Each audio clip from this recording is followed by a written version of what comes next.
Usa ba ka kahag greaser o gapangita kag barato nga og quality nga feeds EDM nga pellet feeds. Nindot kayo ni sa mga baktin ug ang atong mga baktin no, paspas mo kaon.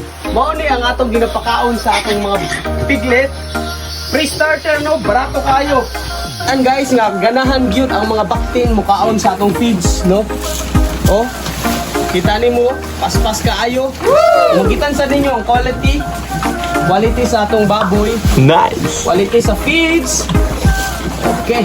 Ako, kung gusto mo inquire aduna information sa feeds nga atong ginapakaon sa atong mga piglet, no, tawag lang mo sa atong number mo ni ang atong number guys. Pwede di ta mo deliver around sa Pulumulok.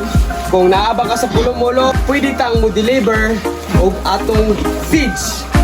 Di ka na ini sa EDM Piglet Feeds.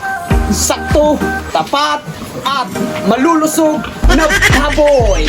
Kita nyo naman. Dagko kayo atong mga baktin, no? Tungod sa EDM Feeds nga atong ginapakaon. Dako, bugat, quality, ug himsog nga baktin tungod na sa EDM Piglet Feeds, no? Okay kayo. Thank you for watching.